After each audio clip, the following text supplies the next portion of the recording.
நம்ம எது செஞ்சாலும் நம்மளை அப்ரிஷியேட் பண்ணுற மாதிரியே அவங்களுடைய இயலாமை இல்லை அவங்களால முடியாததை அந்த ஒரு ஜெல்லஸோடு பார்ப்பாங்க, ஒரு ஒரு பொறாமையோடு பார்ப்பாங்க. அந்த பொறாமையை வெளிக்காட்ட மாட்டாங்க. இப்போ வந்து பொறாமையை வெளிக்காட்டுறவங்க ஒரு கேட்டகரி, அவங்கள கூட நம்பிடலாம். உனக்கெல்லாம் அது கிடைக்குதே, நீ எல்லாம் அப்படி இருக்கிறியே, நீ எல்லாம் நல்லா இருக்கிறியே, இதுவும் பொறாமையினோட வெளிப்பாடு. ஆனால் அதை வந்து ஓப்பனாக காட்டுறவங்கள கூட நம்பிடலாம். ஆனால் ரொம்ப நல்லா இருக்கு, ரொம்ப நீ எவ்வளோ பெஸ்ட்டாக இருக்க, நீ எவ்வளோ அழகாக இருக்க, நீ என்னெல்லாம் பண்ணுற, என்னால் இதெல்லாம் பண்ண முடியல, ஆனால் நீயாவது நல்லா இருக்கியே, சந்தோஷமாக இருக்குது, நீ இப்படி பண்ணுறது ரொம்ப சந்தோஷமாக இருக்குது அப்படின்னு சொல்கிறவங்க கிட்ட இருந்து கண்டிப்பாக நீங்கள் தள்ளி இருக்கணும். ஏன்னா அவங்க மனசில் ஒரு உறுத்தல் இருக்குது. உங்களால் முடியறதே என்னால் முடியலையே, எனக்கு இது கிடைக்கலையே அப்படின்ற ஒரு உறுத்தல் இருக்குது.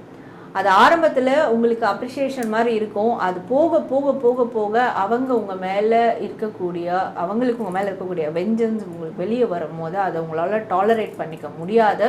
கண்டிப்பாக அவங்களுடைய எண்ணம் உங்களை வீக்கர் பர்சனாக ஆக்கிடும். இந்த ஒரு பர்சன்கிட்ட இருந்து நீங்கள் நிச்சயமாக தள்ளி இருக்கணும்.